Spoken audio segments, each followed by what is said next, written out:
So before we have our distinguished members of the Presidium join us here today, we will watch a video opening, an opening video for this official ceremony.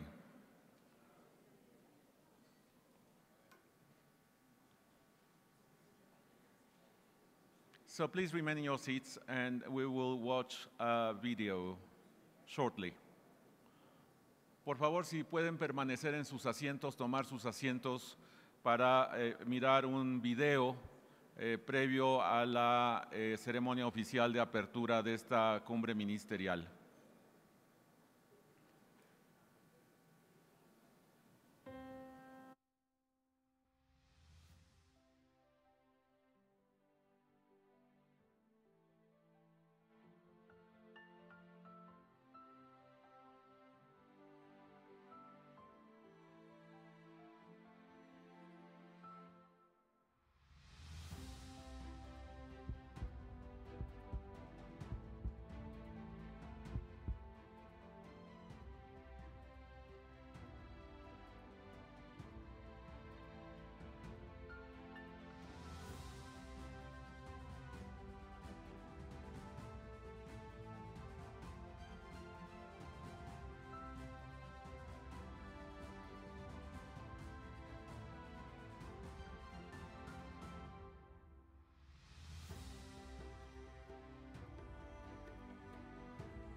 And again, welcome, ministers, distinguished guests, ladies and gentlemen. During this official opening of the event, we will hear from Mr. Ángel Gurria, Secretary General of the OECD, and our hosts, Mr. Ildefonso Guajardo Villarreal, Minister of Economy of Mexico and Chair of the Ministerial Conferences.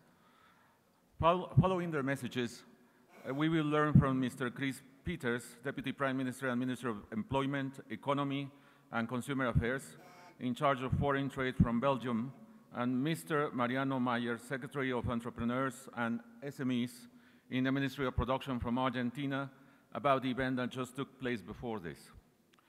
Now it is my distinct pleasure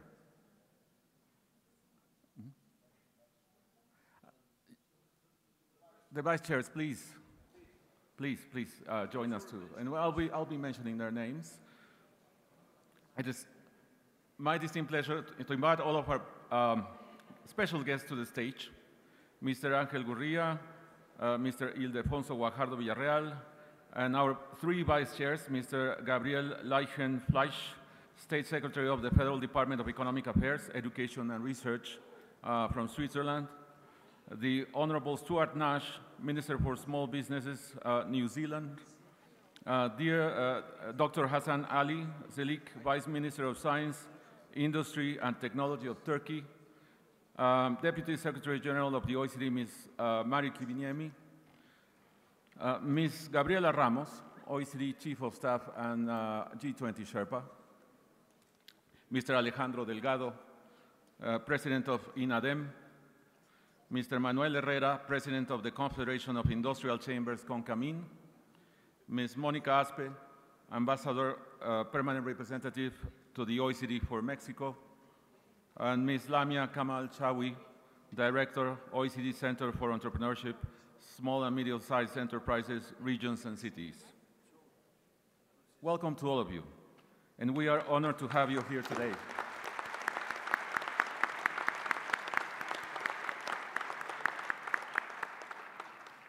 First, I would like to invite Mr. Angel Gurria, Secretary General of the OECD, to the podium. Mr. Gurria has been Secretary General since 2006 and has firmly established the organization as pillar of the global economic governance architecture and reference point in the design and implementation of better policies for better lives. Secretary General.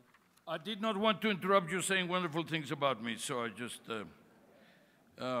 listen, it's a wonderful and great privilege to have you all here. I'd like to say also that the very distinguished members that are going to take place in the discussion of the podium today are really an excellent example of how we can have a very rich discussion. Now, I'm delighted to open this 2018 OECD Ministerial Conference. It's called Strengthening SMEs and Entrepreneurship for Productivity and Inclusive Growth. I'd like to thank the Mexican government, Minister of the Economy, Ildefonso Guajardo, and of course, the teams from INADEM, from the institute that is specialized in these issues here in Mexico. I'd also like to thank and welcome the vice chairs from New Zealand, from Switzerland, and from Turkey. Thank you all, ministers, for having joined us, and the stakeholders represented here.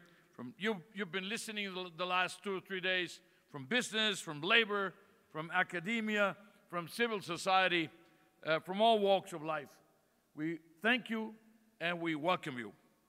We also would like to welcome to the podium now, but also for her support, our ambassador of Mexico to the OECD, Monica Aspe, and the rest of the OECD team that is joining us today. Now, the role played by SMEs in our economies and societies is very significant. In most cases, it is crucial. In OECD countries, SMEs represent upwards of 90% of all firms. They provide the main source of employment. They are about 60% of the jobs in the manufacturing sector, 75% in services. Very important. Why? Because, well, we are today more about services than about anything else. You know, 70% of the economy in the OECD is about services, and they represent 75%. So if you multiply 70 times 75, you get a very big number indeed. You know, it's just good. That means you are basically talking about SMEs all over the place and going forward. And they also account for more than half of the value added, very important. In emerging economies, SMEs contribute up to 45% of total employment, but 33% of the GDP, 1/3 of the GDP. And new and small firms are often dynamic as they are innovative. In Europe, SMEs account for about 20% of the patents in biotechnology-related fields, for example. More than 2/3 of the national productivity champions, the most productive firms in each of their countries or industries in Europe, are SMEs. And this share exceeds 80% when you're talking about knowledge-based industries or economy or enterprises. A healthy SME sector is a vital ingredient for inclusive growth. It creates jobs across regions, across sectors, including for the low-skilled. SMEs provide opportunities for skills development and help support their employees' access to healthcare, to social services. SMEs are a powerful tool against the curse of informality. However, the SME picture is mixed and challenging. Across the OECD, the level of productivity in micro enterprises, de las MIPYMES, la primera M, no? The micro, is about half of the SMEs, which are small and medium.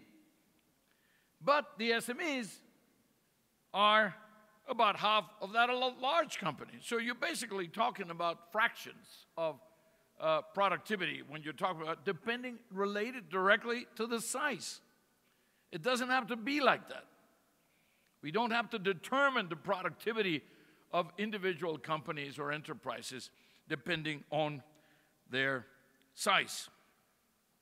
Now, there's also a question of the crisis. Of course, we're in the 10th year after the crisis, maybe still suffering some of the legacies of the crisis. And the productivity gap has widened since the crisis. That means there was a productivity gap always. But now the crisis exacerbated the productivity gap, made it worse, particularly in the manufacturing sector. It exacerbates the differences between small, medium, and large and micros, but it exacerbates the incomes of their employees and therefore exacerbates social inequalities. SMEs are also disproportionately affected by regulatory uncertainty, complexity, and inconsistency. Minister Guajardo yesterday reminded us of this. He said, for some SMEs, the problem of a bad regulation or too heavy regulation or inappropriate regulation can be the cause of death of the company. No? And I would just like to say that, of course, regulatory and tax compliance, that generates costs, okay. But are they excessive costs? Are they undue costs? Or can we find a better way to deliver what the compliance would do, but at a lower cost? Can we use, mechanisms that are more addressed to the larger numbers? Why? Because if we do not do that, this leads to informality. Again, I said the curse of informality. In a country where 57% of the labor market is informal, clearly that has to be a very big issue. Small businesses looking to expand or move into higher value-added activities may feel, in the context of a bad regulation, that it's not worth their while. Why even try it if it's going to be so expensive?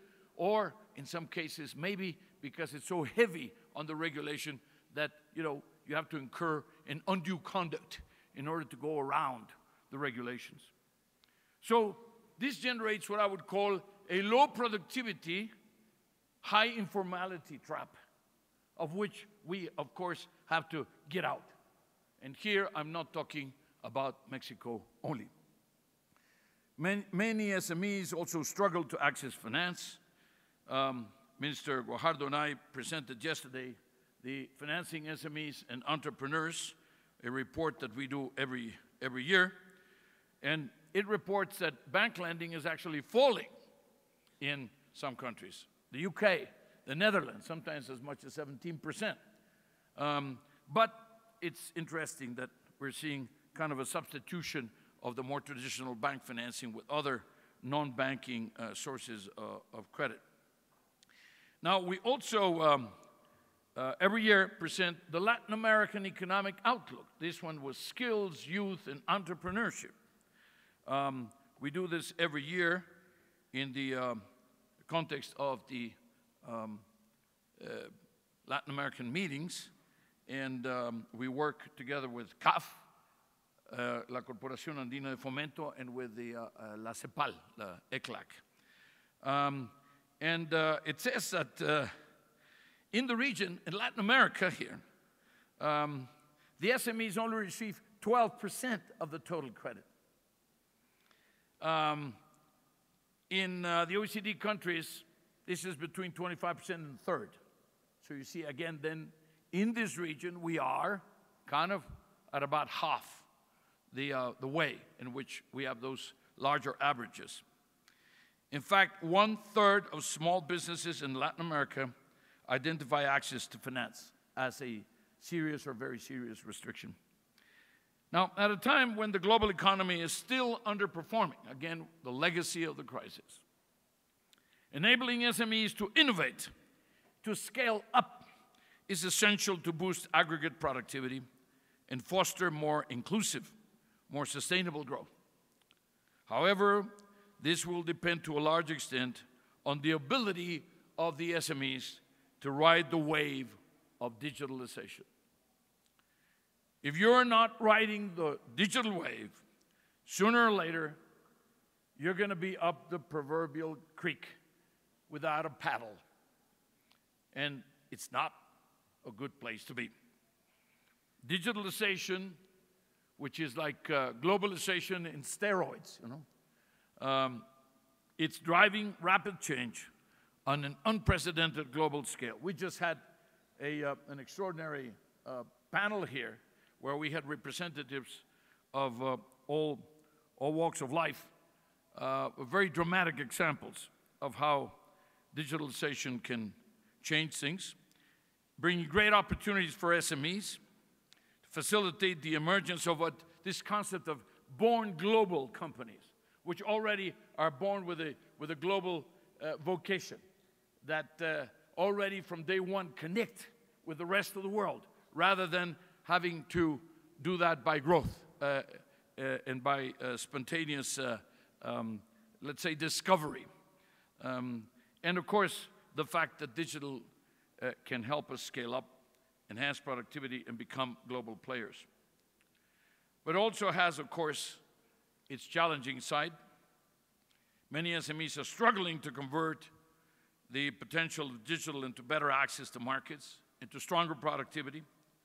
We heard, for example, from Ireland, rather extraordinary examples of how, again, both the very large companies, but also the small enterprises are linking up together and how they move, they iterate towards each other.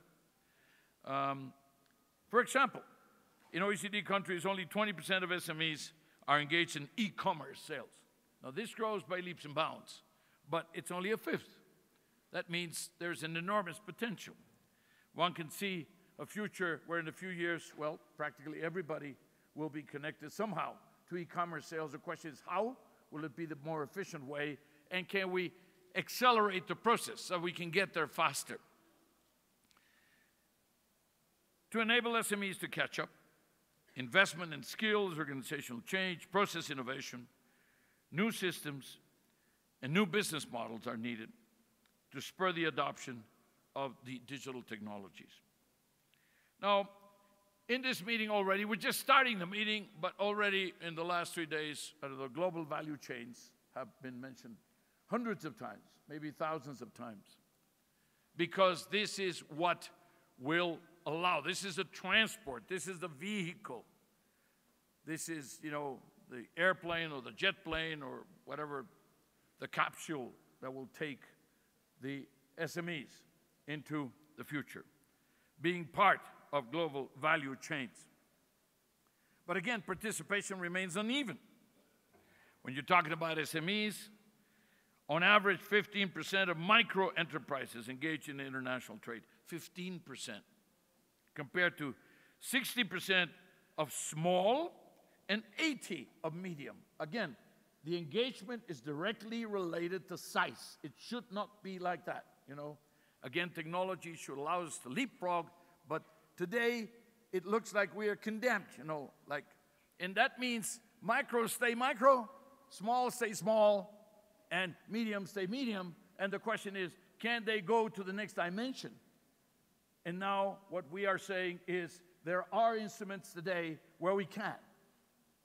But as was seen here, you know, we had Chris Peters from Belgium, but that's the government. We also had the minister from Ireland, but also we had from Facebook, and also we had from the Chambers of Commerce, from the private sector, saying we need to work together in order to get where we want. Is that okay, Andy Wyckoff? Just more or less. Now, the other thing is, we mentioned, for example, the cross-border export of services. Okay, if we are a service world, more and more,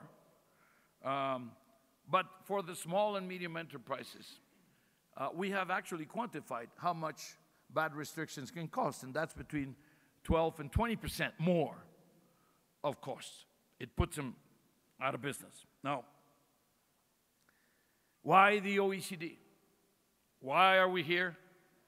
First of all, let me say you're mostly too young to remember that that this is the third one. But the question is, why is it the third one after 13 years of the second one? It looked like we were, you know, in a good way. We're 2000, 2004, you know, having a big ministerial meeting every 3-4 years, you know. But why 14 years? What is missing? What was missing? What went wrong? What was the level of ambition that did not get here, that did not generate a meeting like this one today? And what are the institutional tenets about SMEs in the OECD itself and elsewhere? How, where, and when does one address SMEs institutionally? And there may be so many places where they can get credit, perhaps. There can be a fund for venture capital more and more, fortunately. But where is the place where you go for the best practices, where you go for policies, better policies for better lives? This is what the OECD is about. And the SMEs were missing in action. And they are 90% of the companies in our countries. And we say that we are proud at the OECD to take a hard look at the issues and measure them and compare them and come out with some analysis and come out with some recommendations. And we let the SMEs kind of defend themselves, but we did not make a deliberate effort. This is the beginning of a new era having to do with the SMEs. Maybe belatedly, yes, but I think also circumstances. We're coming out of the crisis with a much greater awareness, more tools. We have the digital. We're working on our digital program. I have to say blockchain, because if not, Greg Metcalf will of course wring my neck. But anyway, there are so many ways. We know more. You know, we have more statistics. We have better control. We have our director of statistics here who has been honing our own skills in order to be able to deliver more. This wouldn't have been possible 10 years ago. Maybe even 6 years ago, it was not in this kind of quality. No? And now it's possible. And now these numbers suggest policies. They whisper in our ear. They tell us which way to go. So, you know, let's take a hard look at all the reasons why we haven't gotten there or we didn't get here before, and then move on. Now, some of the more important, more obvious challenges: to start up, to develop, to grow. SMEs are more dependent than large companies on the business ecosystem.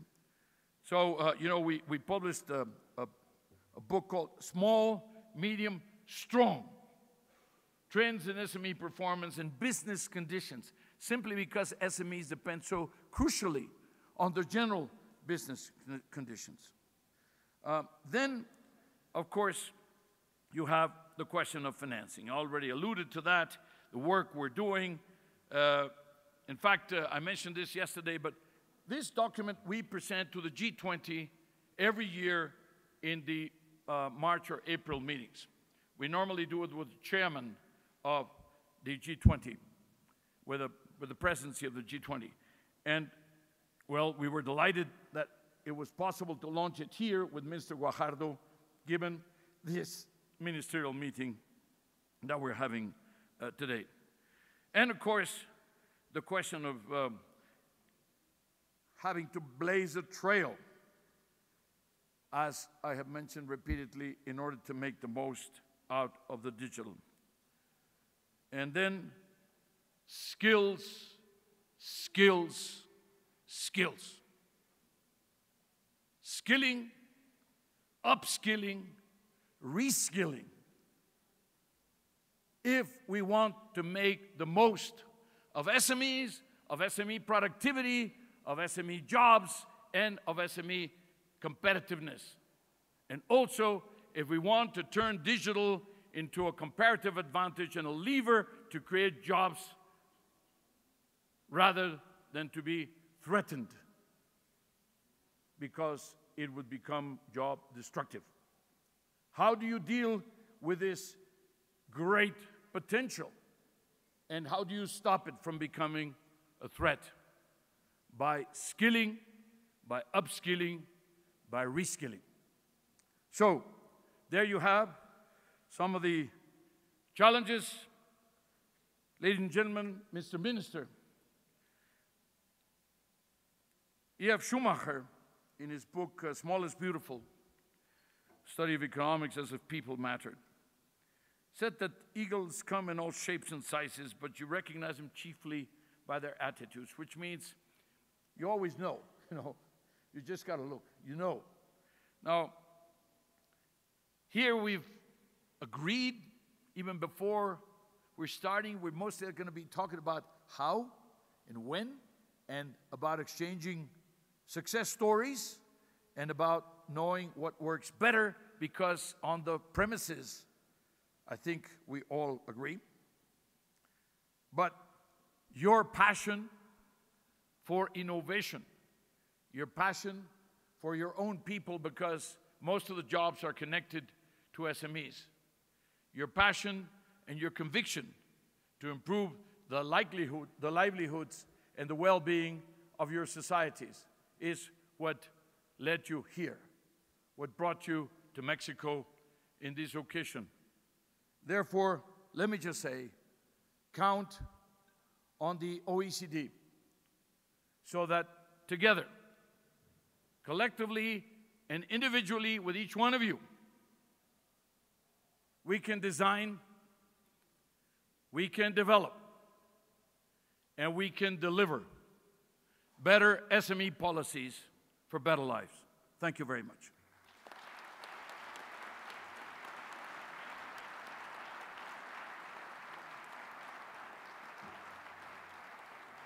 Thank you.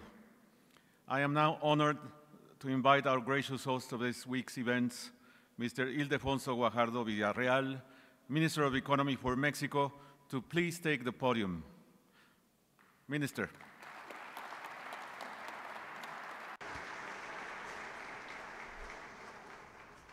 There is nothing better than getting a message that the President is looking for you in the red font. So I think that we already are going to ask the President just to wait for this welcoming speech to all of you. But I'm sure that the President will understand. If not, I will suffer the consequences. Welcome you to Permítanme primero darles la bienvenida a México a nombre del presidente mexicano Enrique Peña Nieto. Es un gran honor estar aquí con usted. Conference on SMEs. And I want to thank the OECD for trusting Mexico for carrying this task. And especially I want to thank Angel Gurria for the leadership he has been taking in the organization with the member countries in this issue of SMEs and their well-being. Now, I will also want to thank for the work that the vice presidents of this conference, vice chairs, from Switzerland, Marie Gabrielle, thank you. From New Zealand, my friend Stuart Nash, thank you for being with us. And I also want to thank my friend from Turkey, Ali Hassan, for joining us in this conference. Now, we have to definitely show our gratitude to the working team on SMEs and the Committee for Industry and Innovation and Entrepreneurship at OECD for all the work they have done in preparation for this conference. And now, I'm your host. I'm the Minister of the Economy of Mexico. Probably you have seen me in some media because I'm in charge of renegotiating NAFTA with the US and Canada. It is not an easy task, but it's a task that is highly relevant because wherever we land that agreement is going to send clear signs of what's coming next in terms of the relationship about trade and the relevance of trade for small and medium-sized enterprises in the world. And now, if you allow me, and you will understand the need of doing this, I will switch into Spanish. You must have, all of you have translation devices. If I don't go into Spanish, I will not be covered by the Mexican media. And it's one of the items that we have to make sure that in Mexico, the awareness and relevance of this is highly taken note of. I would also like to thank for the presence of the representatives of the Mexican private sector, of the most important chamber of industries in Mexico, of the Confederation of the Transformation Industries representing many SMEs in Mexico. I want to thank the ambassadors. Some of them today with 24 ministers and vice ministers are here today representing over 55 countries in this conference. I would also like to thank the representatives of the International Development Bank that are here with us today in this great ministerial meeting that Mexico has the honor of hosting and welcoming all of you, ladies and gentlemen. Some 18 years ago, we met exactly in Bologna, Italy, to talk about the future of SMEs. 2 decades later, the environment has been profoundly transformed. In 2 decades, technological change has given us new instruments in IT, e-commerce, digital platforms. Undoubtedly, the value integration systems at the international level. And today, international trade, 70% is that of end products, but intermediate products rather, where the service chain constitutes a fundamental part for the efficiency of trade and transactions. And undoubtedly, there is more internal-external competition in our economies. In the face of those elements of change that may be even instruments in favor of guiding policies favoring SMEs, we also face new international challenges. All of us, developing countries, emerging countries, developed countries, we are all facing a new reality in terms of sustainability of the model of global integration, of the market openness model.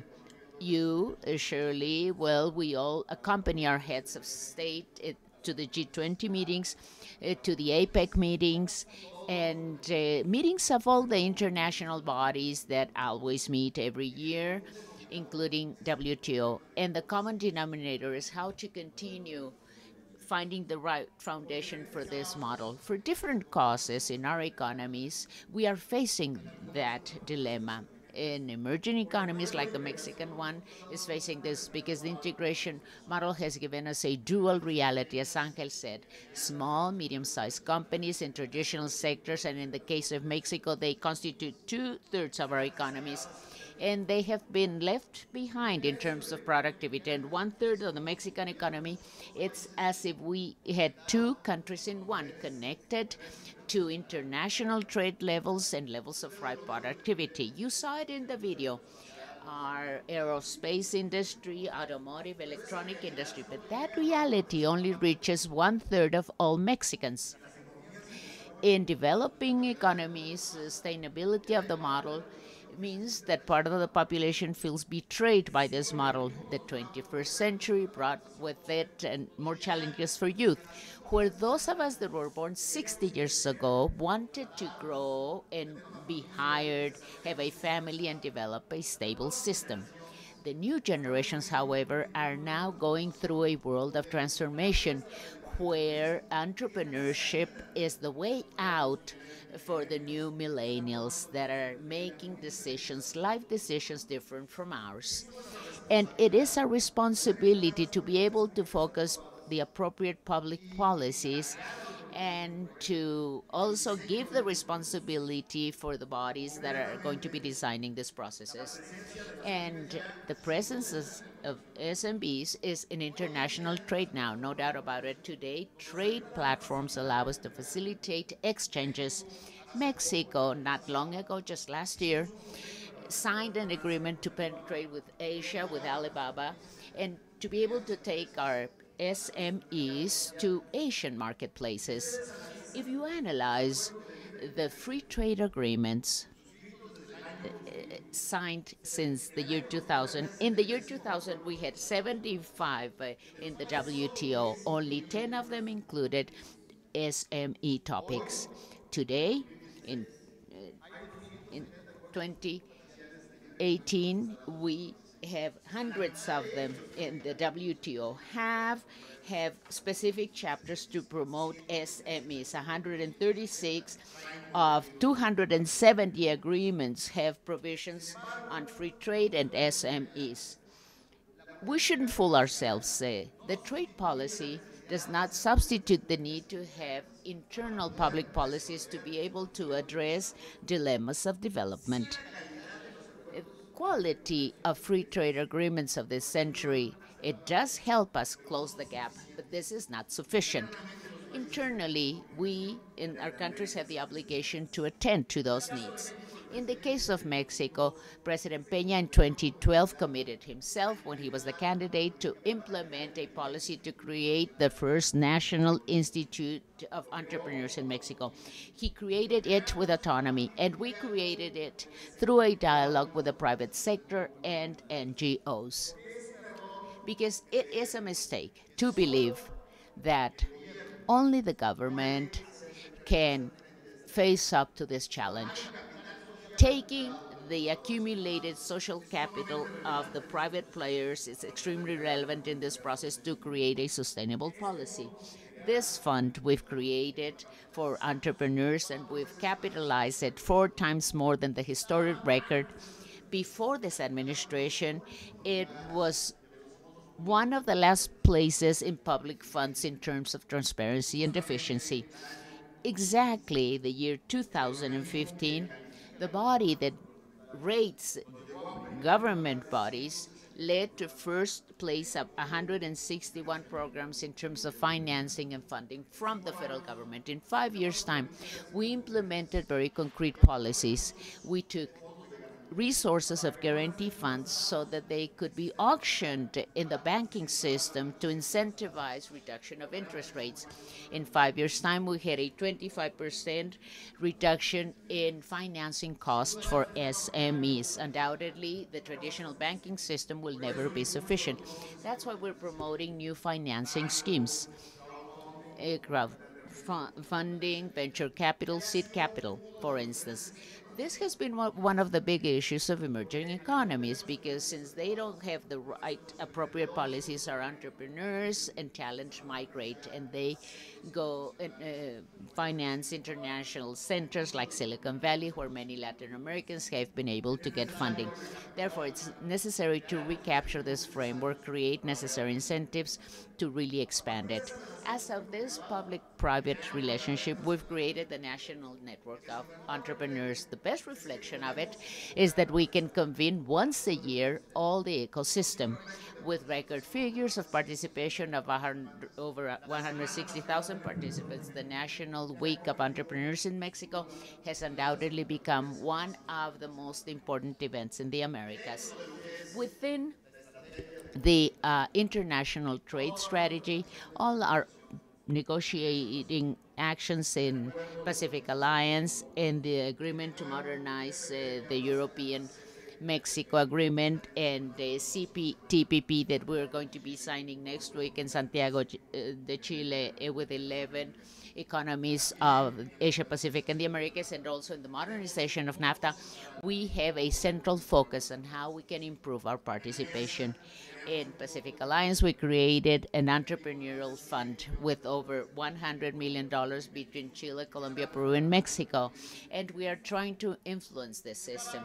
Nonetheless, once more, the integration policy, the trade integration policy will not be enough. And Mexico had this experience some 20 years ago. When we created the original NAFTA, we had great expectations that were materialized. We boosted direct foreign investment, and we multiplied by 8. All our experts, the economic geography of Mexico was transformed. But when we asked ourselves 5 years ago, how much of that was benefiting SMEs, our answer was not much, very little. Because we didn't transform internally our economy. We maintained energy monopoly. We didn't strengthen our anti-monopoly legislation to incentivize facilitation of entry into competition of the marketplaces. We didn't have a financial market responding to needs. That's why the reforms you have seen in this video were essential. We leveled the playing field, and this is fundamental for all these policies that Angel spoke about in great detail will be efficient. For that to happen, we have to be very clear. For the structural reforms, without those reforms, there will be no life for SMEs. There will be no growth and no competition. Finally, dear friends and colleagues, in these 2 days, I invite you to deepen the analysis and dialogue so that we can take measures to collaborate in the reduction of structural disadvantages of SMEs. We should take advantage of the OECD experience and capitalize efforts to continue building sound public policies according to the challenges of the 21st century.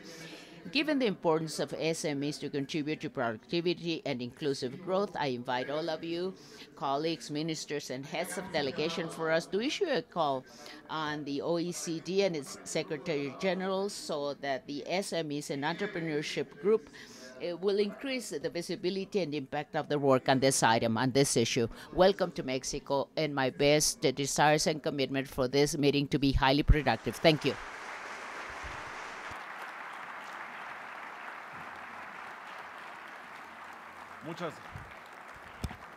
Muchas gracias. Thank you very much, Secretary Guajardo, and thank you very much for hosting us. We brought together representatives from government and the private sector to address the importance of SMEs for globalization, growth, and inclusiveness, and the future of SMEs in the digital economy. Engaging the private sector in policymaking is how we create better policies for better lives. We are pleased to have ministers from each of the sessions to report back to all of you what took place and the important issues that were raised. From the first session, I would like to ask Mr. Chris Peters, Deputy Prime Minister and Minister of Employment, Economy and Consumer Affairs in charge of foreign trade of Belgium, to share the outcomes on the importance of SMEs for globalization, growth, and inclusiveness panel. In addition to his role as Deputy Prime Minister and Minister, Mr. Peters has an extensive background working with SMEs and entrepreneurs. Please, be welcome.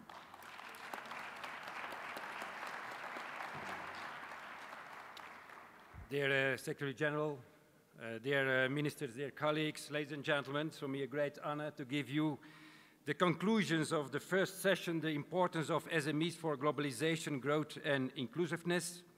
This session considered how our SMEs and entrepreneurs can better contribute to productivity and inclusive growth in the context of profound transformations in the global environment, globalization, digitalization, technical changes, and changing nature of work. I can give you, ladies and gentlemen, 4 conclusions. First one considering SMEs and entrepreneurs in regulatory settings. That means digital information portals can be a very effective way of helping SMEs find the right answer to their business regulation questions. Governments should consult SMEs and entrepreneurs on the impact of proposed new legislation, and we need to reflect, ladies and gentlemen, the specific situations of SMEs in international trade negotiations. We need urgently an international regulatory framework for e-commerce and the e-economy that recognize the issues for SMEs. Second conclusion, SME participation in global value chain. Governments must do more to foster linkages between SMEs and large firms.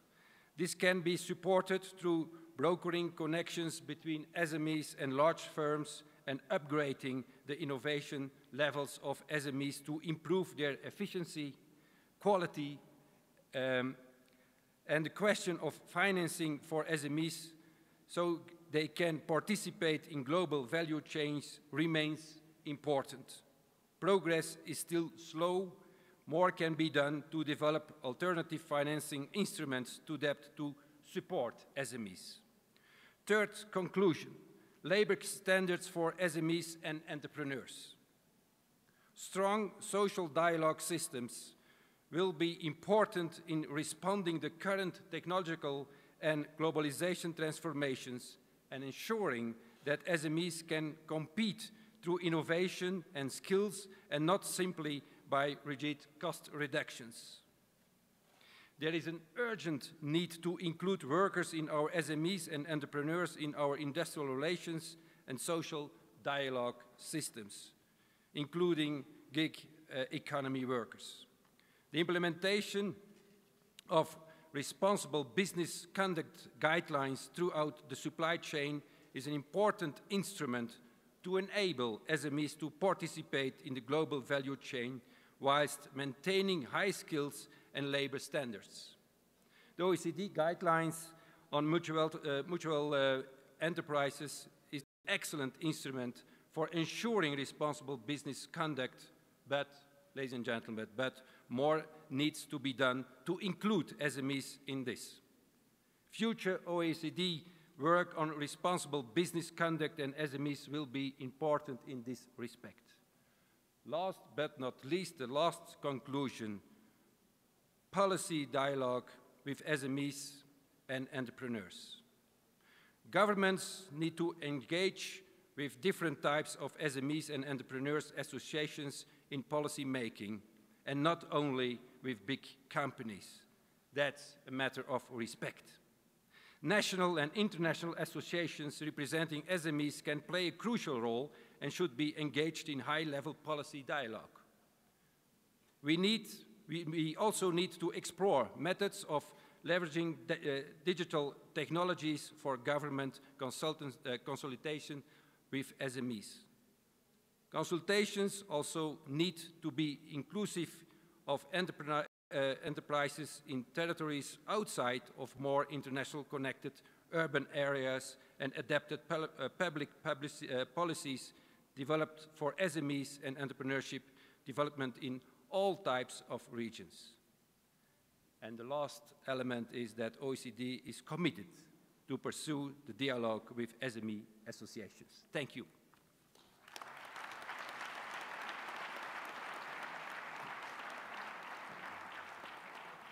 Thank you, Deputy Prime Minister. What a great discussion you had. I think everyone looks forward to further discussion on these issues throughout the next 2 days.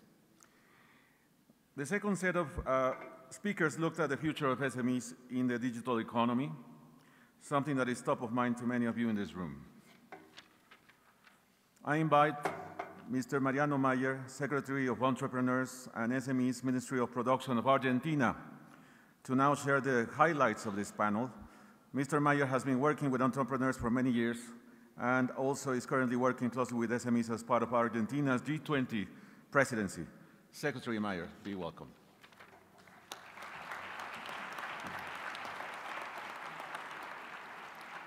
Well, thank you for the invitation, also for the invitation to this event. It is my first ministerial, and the timing is perfect.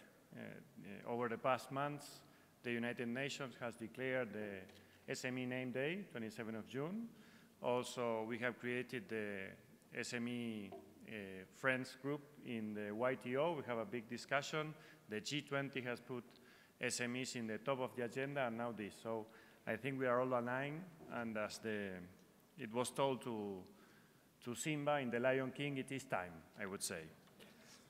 So, as we mentioned it in our panel, digitalization is changing the game, and it is here to come, whether we like it or not. So it is crucial for SMEs to embrace change. And it is clear also that there are many opportunities, and that digital transformation holds many promises for SMEs, facilitating innovation, access to global markets, skilling, reskilling, and of course, growing. As we say in these policies, not only startups, but also scale-ups. It's also a very powerful tool to foster inclusiveness, equalizing two opportunities. For instance, digital platforms can increase opportunities for women to grow their business. And also, it can leverage to enhance social and economic role in their communities, fostering economic development in the interior of the countries, in the provinces, in the states, and not only in the big cities. But we also have challenges, as Mr. Gurria have mentioned it many times. A large number of SMEs are lagging behind in access and effective use of digital technologies, especially productivity-enhancing technologies. Successful adoption, which is, I think, the word, you said that it was 100 times. Adoption, I think we mentioned it like 1,000 or 100,000 times, but it's crucial, requires a greater degree of business transformation, including changing mindset, business models, and investing in complementary knowledge-based assets, such as training and firm reorganization, skills, upskilling, and reskilling. Furthermore, new forms of work enabled by digital technologies require internal capacity for organization and definition of tasks and human resource management that SMEs may lack, not only digital skills, but also more soft skills and other kind of skills. Finally, the big question was, what can governments do, other than meeting and discussing? We have a role in this process, especially in accelerating and making this inclusive. What are the conclusions of what governments can do? First of all, understand digitalization as a process. Embracing all sectors, big firms, small firms, unions, and all the institutions. And in this sense, OECD Going Digital project can support countries in developing a comprehensive approach of this. Second, and very important, infrastructure. Connectivity is very important, and also connectivity in the different areas, if you are talking about regional development, not only in big cities. Address financing for this kind of programs, which is not easy with grants or loans, but financing at all. Support digital literacy and skills, soft skills, reskilling, and upskilling. Take a comprehensive view on skills. Foster leadership capabilities in SMEs, including to lead change in communities.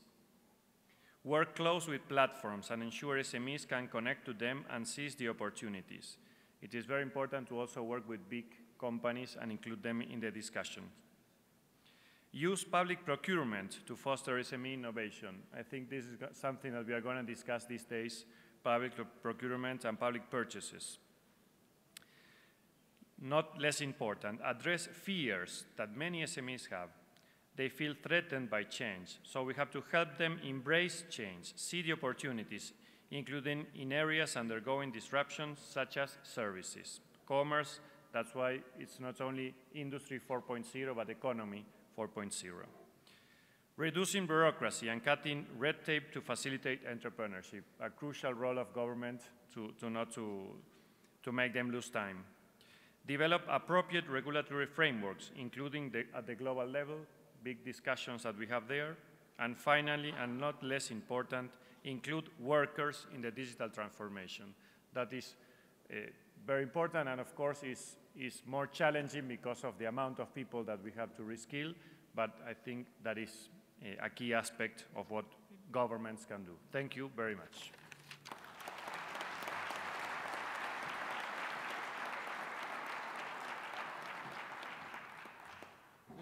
Thank you, Secretary.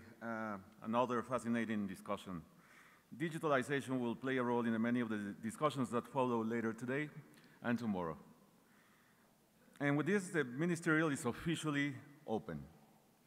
Thank you again to everyone for joining, especially to those of you that travel long distances to be here. It is now time for lunch. Heads of delegation, ministers are invited to lunch in the China Grill restaurant, and all remaining participants are invited to the China Grill and the bistro. Both restaurants are on the 4th floor. There are people outside to guide you.